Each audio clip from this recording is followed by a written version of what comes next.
Bueno, como vieron en el insert, en el título que tenemos abajo, Estados Unidos concreta el robo de este avión. En la madrugada de este lunes, el avión venezolano de Entrasur, de la empresa Conviasa, que permanecía secuestrado en Argentina desde hace casi 2 años, fue llevado ahora a Estados Unidos, lo que se califica como un robo directo por parte de ese país norteamericano. La Cancillería de Venezuela emitió un comunicado para condenar las actuaciones estadounidenses. En este sentido, con el robo deliberado del avión perteneciente a la empresa de transporte Aerocargos del Sur, Entrasur. El avión de Entrasur fue entregado a Estados Unidos sin mediar con el gobierno de Venezuela como legítimo dueño del bien, lo cual es calificado como un desfalco público y directo de ese país norteamericano. Y en ese contexto, el anuncio gubernamental señala que tales acciones son evidencia de la constante violación de todas las normas internacionales con competencia en la aeronáutica civil y derechos civiles. El canciller venezolano agregó que este delito pone en riesgo la seguridad aérea de la región, pero que ningún sistema de élites bélicas detendrá al pueblo venezolano en su camino hacia la independencia real. Y bueno, y para continuar con esto, vamos a recordarles que antes, a través de nuestras redes sociales, a lo largo del día, hemos sondeado la opinión de nuestros usuarios sobre nuestro tema de hoy. Algunos de ustedes quizás ya han participado respondiendo a la pregunta que les hicimos al respecto. De todas maneras, vamos a recordarla. Estados Unidos roba el avión de Entrasur perteneciente a Conviasa tras el secuestro y permiso de autoridades argentinas. Activos venezolanos siguen secuestrados, mientras Estados Unidos amenaza con más medidas coercitivas. Ahora, ¿cómo se percibe esto como precedente ante el derecho internacional? Hemos colocado 4 opciones. La primera es injerencia e impunidad. Segundo, medidas necesarias. Tercero, violación a derechos humanos. Y la cuarta, no sé. Cualquiera de ellas son válidas para nosotros, recibirlas es la opinión de ustedes y ustedes son bienvenidos para participar. Y si no lo han hecho, bueno, pueden hacerlo a través de nuestras cuentas en X, @TelesurTV, @elmundo en el sur, @Guillermo Telesur y @Gente Despierta, porque más adelante vamos a revisar y asociaremos todas las respuestas para observar las tendencias. Y para ir más a fondo y con más profundidad sobre este tema, vamos por supuesto a buscar la opinión de un experto que por cierto ya ha estado con nosotros en otras oportunidades, pero que esta vez queremos sondearlo porque justamente tiene gran conocimiento al respecto. Se trata de Martín Pulgar. Él es politólogo, es magíster en filosofía de la guerra, porque esto es una guerra, analista político y nos acompaña desde Caracas. Hola Martín, bienvenido. Muchas gracias por la oportunidad. No, por favor, gracias a ti por darnos entonces más bien esa oportunidad de compartir de nuevo contigo. Bueno, vamos a tratar de ayudar a que el resto de los países que nos persiguen a través de Telesur puedan entender por qué nosotros decimos que es un robo de este avión. Mira, por supuesto que esto no está enmarcado dentro de todo este clima de sanciones contra Venezuela. Se acusa inicialmente este secuestro se hace en Argentina, digamos, a través de una serie de subterfugios. Hay que recordar que el avión fue prácticamente obligado a aterrizar y a quedarse en Argentina a partir de unos vuelos comerciales que estaba transportando mercancía.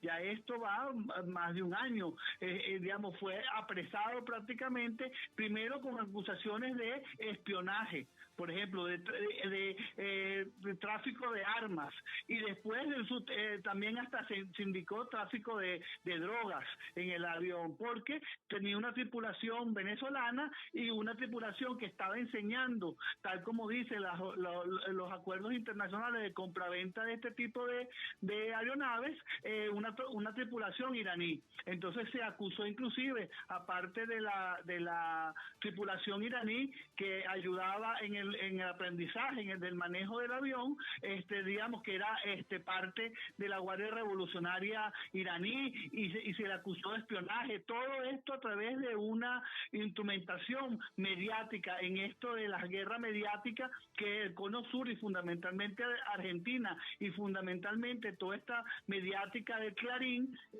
funciona contra Venezuela. que funciona como una especie de caja de resonancia en el cono sur y en América Latina, de lo que indica los Estados Unidos mediáticamente a través de estos medios de comunicación, fundamentalmente Clarín, Infobae y varios medios de comunicación argentinos, que son los que han instrumentado buena parte de la política contra Venezuela. Ahora, Martín, entonces, si el avión hubiera aterrizado en Estados Unidos o en un territorio propiedad de Estados Unidos, como puede ser Puerto Rico quizás, o algo así, se entendería que lo pudieran haber retenido creando los subterfugios legales que Estados Unidos tenga. Pero es que el avión estaba en Argentina. ¿Por qué Estados Unidos es capaz de lograr que Argentina le entregue un avión? O sea, es como lo que llaman no sé cómo lo llamarán en otros países, pero un aguantador. O sea, es una persona que está robando y le aguanta el producto del delito a otro. Cuéntame, ¿por qué Argentina hizo eso? Bueno, buena similitud, porque de alguna manera ellos se argumenta que hay un tratado de cooperación en el terreno de la justicia, en función digamos, del apoyo ante cualquier eventualidad de violación de la ley por parte de algún internacionalmente que perjudique al sistema, o que esté involucrado al sistema judicial norteamericano. Esa cooperación de Argentina los obliga a actuar, en este caso, contra el avión venezolano. Pero es que la justicia argentina determinó que la tripulación no tenía ninguna implicaciones penales, no tenía ninguna violación de la ley internacional, no traficaba con drogas, no había espionaje en ninguno de los tripulantes, no había tráfico de armas, estaba todo legal. Entonces lo que tocaba era soltar el avión y entregar, así como se hizo inicialmente con la tripulación, entregar el avión a su legítimo dueño, que era Conviasa, y que es el gobierno venezolano. Eso es lo que tocaba, pero a través de elementos de ilegalidad terminan entregando el avión. Aquí hay una clara violación del derecho interno, inclusive de Argentina, y del derecho internacional sobre la seguridad aeronáutica, porque no hay nada que justificara el decomiso del avión y su entrega a los Estados Unidos. Estados Unidos argumentaba que no se podía vender el avión, o sea que Irán no podía vender el avión a Venezuela, a Conviasa, sin previa autorización de ellos, pero inclusive no había ninguna acción penal que justificara la legalidad de la retención del avión en suelo argentino. Es fundamentalmente la aplicación de un vasallaje por parte del Poder Judicial. Hay que entender que Argentina está doblegada y está penetrada fundamentalmente su Poder Judicial a los intereses de los Estados Unidos. No hay que olvidar todo lo que se hizo contra Cristina Fernández por parte de ese Poder Judicial y de varios líderes progresistas en Argentina. Ahora, Martín, fíjate, estamos mostrando aquí el recorrido del avión cuando sale de Argentina hacia Florida. Si nuestro equipo de producción me lo permite mostrarlo, ahí lo estamos observando. Muy bien, ponlo desde el principio. El avión sale desde Argentina, ¿ok? Y bueno, recorre Chile, espacio aéreo chileno, pasa por Perú, Ecuador, Colombia, luego sigue, no puede pasar a Venezuela, por supuesto, porque es nuestro avión y ellos se lo están robando. Pasa a Haití, Bahamas y aterriza en una base militar estadounidense en Florida. ¿Cómo se entiende que si la Instituto Nacional de Aviación Civil, INAC, de Venezuela, había solicitado a los países del recorrido que no permitieran el pase por ese espacio aéreo, o incluso pasar por Colombia, que es un país que se supone tiene acuerdos con Venezuela, llega y hace todo ese recorrido y nadie lo detiene? ¿Qué está pasando allí? Bueno, por supuesto que pasa por los gobiernos que de alguna manera han estado de acuerdo con las acciones de los Estados Unidos. Pasa por Chile, que ha tenido una política, digamos, de Boric, que se dice progresista, pero que ha actuado vehementemente contra Venezuela, ni hablar de Perú, que tiene un gobierno ilegítimo con todo lo que le hicieron a Pedro Castillo, a Ecuador también con el nuevo presidente, que ha tenido una política ya abiertamente pro-norteamericana, prácticamente para la instalación de tropas estadounidenses en Ecuador, utilizando como excusa todo el elemento delincuencial que están viviendo. Y en el caso de Colombia hay que entender que Colombia es un país débil desde el punto de vista institucional, y buena parte de sus fuerzas armadas, buena parte de su institucionalidad está penetrada por los Estados Unidos. Entonces el argumento es que se dijo que era un avión militar. Eso y también, demuestra, que parece que lo hicieron pasar como un avión militar, o los colombianos dejarlo pasar supuestamente como militar. Bueno, aquí las coincidencias o las ingenuidades no se pueden creer. Por supuesto que aquí hay una institucionalidad, eso que algunos llaman los estados profundos, lo que domina realmente los hilos del poder en muchos de nuestros países, y en Colombia buena parte de ese estado profundo, de esos hilos del poder profundo en Colombia son parte de la alianza con los Estados Unidos, así como buena parte de todos estos países y el mismo Argentina, hasta en el periodo de Fernández. Entonces, bueno, dicen esa excusa, pero bueno, no es más que el apretar de la hegemonía norteamericana en América Latina y buscando, por supuesto, algunos de estos países algún elemento que no conflictúe con los Estados Unidos para algún tipo de prebenda. Hay que ver la penetración que ha hecho en los Estados Unidos en los últimos tiempos para volver a rehegemonizar América Latina y Sudamérica fundamentalmente. Bueno, Martín, pero fíjate que ante estos hechos no tardaron las reacciones. El canciller de Cuba, por ejemplo, Bruno Rodríguez, señaló lo siguiente. Vamos a ver la comunicación del canciller cubano. Denunciamos ilegal apropiación de aeronave perteneciente a la venezolana Entrasur por Estados Unidos, consecuencia de aplicación de medidas coercitivas unilaterales hacia la hermana nación bolivariana y chavista. Esta acción constituye un nuevo acto de despojo sobre activos del Estado. También la Alianza Bolivariana para los Pueblos de Nuestra América, ALBA-TCP, repudia apropiación indebida de aeronave venezolana secuestrada en Argentina en el 2022. Ahí estábamos viendo el comunicado de la Alianza Bolivariana para los Pueblos de Nuestra América, Tratado de Comercio de los Pueblos, ALBA-TCP, cuando se fija posición al respecto. Mira, Martín, estamos hablando de medidas coercitivas unilaterales, ilegales, valga la redundancia, porque ya decir medidas coercitivas ya es una ilegalidad. Unilaterales todavía más ilegal, pero le agregamos la ilegalidad porque parece que hay algunos mecanismos internacionales que permiten ciertas medidas coercitivas. Pero en este caso particular, ¿por qué decimos que es un robo? Si son medidas coercitivas, supuestamente Estados Unidos puede aplicar medidas coercitivas, y en este caso, ¿por qué particularmente se califica de robo y qué tiene que hacer Venezuela al respecto? No, bueno, por supuesto que es un robo porque Venezuela no está inmersa en ningún tipo sancionatorio de la ONU. Por ejemplo, que es el único organismo, la ONU y sus mecanismos institucionales, los que pueden crear algún tipo de sanciones sobre algún país. Es que Estados Unidos, a través de su poder judicial, extraterritorialmente impone a todos los países una norma y todos los demás países deben acatarla. Y, por supuesto, a través de un ejercicio mediático, legitima internacionalmente que su acción extrajudicial, porque es extraterritorial, no tiene que ver nada con los Estados Unidos, realmente la impone y de alguna manera busca legitimarla en los pueblos del mundo, como diciendo Venezuela, Venezuela Martín, es culpable. ¿qué debe hacer Venezuela?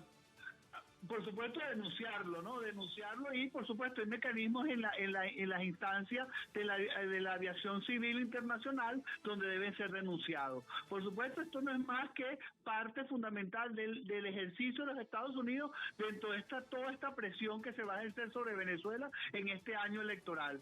Ellos lo han dicho y ahora esto no es más que una pincelada de lo que puede ser este año, que puede ser muy duro a partir del intento de dominio y de presión fundamentalmente en este año electoral venezolano. Entonces, ¿se esperarían cosas, digamos, adicionales a esta acción por parte de Estados Unidos? Por supuesto que Venezuela tiene unas acciones que ejecutar desde el punto de vista internacional, fundamentalmente las instancias de la aviación civil. Primero, denunciarlo porque es un acto que es absolutamente ilegal y improcedente desde el punto de vista de las instancias de aviación civil. Y por supuesto, denunciarlo en el mundo como una acción que que viola toda la normativa internacional, el derecho internacional y los derechos individuales, y exponer muy claro que así como se nos hace a Venezuela Venezuela, buena parte de estos países también se lo van a hacer. Allá ellos, sí, como decía alguna vez el embajador venezolano en la ONU, aquellos que deseen ser gusanos, pero que no se queden si los pisan, pues. Bueno, Ellos les toca eso. Justamente eso es lo que vamos a hablar en la próxima parte con otra de nuestras invitados, porque vamos a ver qué impacto puede tener esto en otras naciones, cómo estarán viendo esto. Si, como tú lo acabas de decir, si se lo hicieron a Venezuela, ¿quién puede negar que se lo pueden hacer a otro país? Gracias a Martín Pulgar por tu aporte tan útil. ¿Sí? Hasta la próxima. Muchísimas gracias a ustedes. Bien, muy bien, así despedimos nuestra primera parte del programa, pero recuerden que aún tienen tiempo de participar en la encuesta que hemos publicado en nuestras redes sociales, pues al final de nuestra emisión analizaremos los resultados y observaremos las tendencias. Por lo pronto, como le dije a Martín, al volver continuaremos analizando el alcance de estas medidas coercitivas, incluyendo el robo de activos y cómo se percibe frente al derecho internacional y su impacto en otras naciones. Quédense con nosotros, porque aquí estamos viendo y analizando y tratando de entender el mundo desde el sur.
Este bloque lo hemos titulado Impunidad Imperial, porque, bueno, se roban un avión, pero cuando analizamos la cantidad de cosas que están retenidas, secuestradas, confiscadas, robadas por parte de Estados Unidos, bueno, uno dice, bueno, pareciera que el avión es poca cosa comparado con lo que se ha perdido. Vamos a continuar analizando este tema, el alcance de estas medidas coercitivas que tanto han afectado al pueblo de Venezuela, incluyendo también el robo de activos, y cómo se percibe frente al derecho internacional y su impacto en otras naciones. Para eso hemos invitado entonces, como dijimos al principio, a otra persona, a una invitada que es bien conocida por nosotros, Ana Cristina Bracho, abogada, y eso es importante, escritora, nos acompaña desde Caracas, Venezuela. Ana Cristina, ¿cómo estás? Hola Luis Guillermo, muy bien, ¿y tú cómo estás? Bueno, aquí tú escuchaste un poco a Martín, ¿verdad? Y lo que queremos abordar contigo es, tú como abogada al fin, que nos ayude a interpretar cómo es posible que Estados Unidos, bueno, sin hablar de lo que está pasando con Israel y Palestina, pero ¿por qué existe esta impunidad tan bestial que no hay manera de detener esta voracidad de Estados Unidos fagocitando todos los activos que puede de Venezuela para tratar de, bueno, hacerla arrodillarse, cosa que no ha logrado ni creo que lo logre? Bueno, tomemos en cuenta que ya desde hace varias décadas comienza a hablarse de una profunda crisis del derecho internacional y cómo se ha venido avanzando hacia lo que algunos denominan un tiempo de un orden basado en reglas y otras categorías inferiores a la realidad de un derecho y cómo desde el 2014 ha sido una práctica cada vez más común el empleo de medidas coercitivas unilaterales que ya llegan a significar que la mitad de la población del mundo esté bajo sus efectos. Y esto es muy importante porque a veces pensamos mal el tema de las medidas coercitivas pensando que solamente afectan al país destinatario. E incluso en los últimos años, después que se cuestionó cómo las medidas lesionaban los derechos de las poblaciones y los intereses de los estados, se ha optado desde los centros emisores por diseñar unas medidas que se pretenden limitadas en sus efectos o limitadas en las personas en las que recaen, cuando en realidad significan una prohibición, una limitación del comercio, de la libertad de desplazamiento, de la capacidad del desarrollo, no solamente del país o del sujeto de ese país, sino también las libertades de terceros estados. que hoy lo veíamos cuando estamos hablando de lo que ha ocurrido con el avión de Entrasur, que es una aeronave venezolana. Recordemos que Venezuela en este momento, bajo un régimen coercitivo, tiene más 50 aeronaves, pero esta ha sido un caso muy específico, muy especial, porque se ha visto cómo se ha aplicado ese orden coercitivo fuera de las fronteras de Venezuela, fuera de las fronteras de Estados Unidos y en un tercer país que no aplica estas medidas contra Venezuela, iniciando el capítulo en junio del 2022 por una negativa a darle a la aeronave venezolana el combustible que necesitaba para seguir pues su camino, su recorrido, que estaba debidamente avalada, una aeronave cuya propiedad está certificada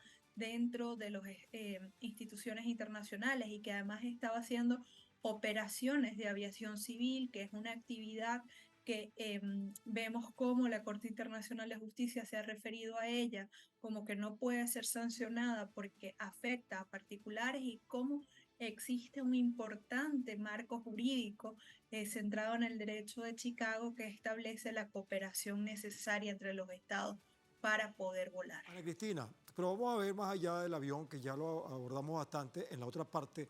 Vamos a conocer algunas acciones ilegales impuestas por Washington contra Venezuela y cuáles han sido sus consecuencias. Por decirte algunas, son más de 930 medidas coercitivas unilaterales que han afectado al pueblo venezolano, causando un declive económico sin precedentes. La nación dejó de percibir aproximadamente, y estos son cálculos conservadores, 320.000 millones de dólares por los bloqueos mal llamados sanciones, registrando una gran pérdida del Producto Interno Bruto. Asimismo, perjudicó particularmente la principal fuente de producción del país a través de la petrolera PDVSA, tú sabes. Esa es la realidad. Y tú hace poco mencionabas el impacto a otras naciones. Justamente con Petróleos de Venezuela había convenios, los hay todavía, con países del Caribe que reciben un beneficio, un petróleo con unos precios, digamos, razonables y con unos plazos de pago también favorables, y ellos están siendo afectados también estos países del Caribe. Ahora, Ana Cristina, háblame un poco sobre qué medidas puede tomar Venezuela y Venezuela como referencia para otros países para que lo que está haciendo Estados Unidos no se convierta en una práctica, digamos, habitual y que todo el mundo guarde silencio como parece estar ocurriendo, y disculpa que lo vuelvo a repetir, con el caso de Israel asesinando gente en Palestina. Bueno, ahí nosotros vamos a ver cómo Venezuela desde el año 2015, con la declaración de amenaza inusual y extraordinaria, ha venido desplegando esfuerzos diplomáticos que tienen algunas unidades ya muy importantes, muy interesantes, como la Asociación de los Amigos Defensores de la Carta de Naciones Unidas, como Venezuela presentó ante la Corte Penal Internacional en el año 2020 un asunto que es el conocido como Venezuela 2, donde denuncia las medidas coercitivas como un crimen de lesa humanidad y cómo ha seguido en ese trabajo, pues denunciándolo y también constituyendo nuevas alianzas económicas y comerciales, porque ciertamente, Luis Guillermo, nosotros cuando pensamos en las medidas coercitivas pensamos en materia de hidrocarburos, porque ha sido un centro importante, pero la segunda de las áreas más afectadas por las medidas de bloqueo en Venezuela ha sido el sector alimentación. Entonces ahí también podemos ver cómo superar esto tiene esa práctica diplomática que la ves desarrollarse en la Asamblea General de Naciones Unidas, que la ves ante las relatorías de Naciones Unidas. Recientemente estaba en Venezuela precisamente el relator de ONU para la alimentación, pero también vemos ese trabajo interno para las formas nuevas de abastecimiento y el trabajo comercial para buscar nuevas formas de comercio que permitan precisamente nuevas relaciones y también cuestionar cómo el ideal de un mundo regido por el derecho, con igualdad jurídica entre los estados e igual dignidad entre las personas, no va a ser realidad mientras impunemente los actos de fuerza, los actos de dominio se puedan ejercer, porque es además vital tomar en cuenta que no es lo mismo los procesos donde las medidas coercitivas se pueden utilizar quizás como una medida recíproca, donde vemos, por ejemplo, como muchas medidas han sido impuestas sobre Rusia, pero Rusia tiene la capacidad de rediseñar e incluso de responder a esas medidas, como cuando son pensados o atacados países pequeños, como el caso de Venezuela, como el caso de Cuba, como el caso de algunas naciones africanas que son objeto de estas prácticas que impiden el derecho al desarrollo, la participación en el comercio internacional y, como veíamos en el día de hoy y en otros casos, el acceso a los propios bienes y fondos, como sería el caso, por ejemplo, del Novo Bank del Portugal, donde vimos la toma de dinero de Venezuela. Ana Cristina, nosotros hicimos una encuesta al principio del programa, no sé si tuviste chance de escucharla, está también en nuestras redes sociales, en nuestras cuentas en X. Le hicimos una pregunta pues, a los usuarios, porque ellos participan también en este programa, y le preguntábamos qué piensan ellos ante esta situación, qué precedente significa en el derecho internacional. Y bueno, vamos a ver qué nos respondieron, porque hubo 4 opciones. Una de ellas era la de demandar a Estados Unidos. Esa obtuvo 54% de participación de los usuarios. Más de la mitad de los usuarios consideran que eso es lo que debemos hacer, demandar a Estados Unidos. Me pregunto cómo. Sancionar a Estados Unidos, 31%. También me pregunto cómo sería eso.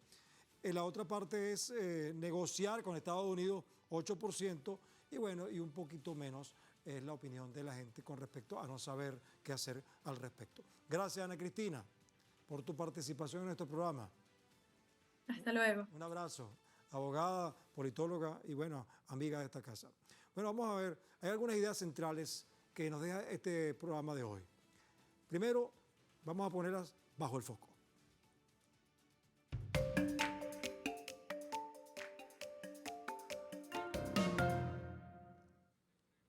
La ilegal apropiación de la aeronave venezolana constituye un nuevo acto de despojo sobre activos del Estado. Eso es lo principal. Lo segundo es que las medidas de Estados Unidos de sancionar a personas, empresas, entidades y naciones están dirigidas a subsanar las carencias de los pueblos, es decir, arrodillar a los pueblos, a hacer crujir a los pueblos. Pero veamos algo más. Resulta pues que el robo del avión que le ha hecho Estados Unidos a Venezuela es y se ve impactante. Pero es solo la punta del iceberg, es un lugar común decirlo, pero cuando calculamos que durante casi una década las medidas coercitivas y bloqueos, en especial contra la actividad petrolera, han significado la pérdida de unos 40.000 millones de dólares anuales, más de 12.000 millones de dólares retenidos en bancos y Fondo Monetario Internacional, 2.000 millones de dólares en oro en el Reino Unido, así como el robo que intentan completar de la empresa Citgo, valorada en más de 13.000 millones de dólares. Y lo más grave, la muerte de más de 40.000 personas por la falta de recursos para atender casos de salud.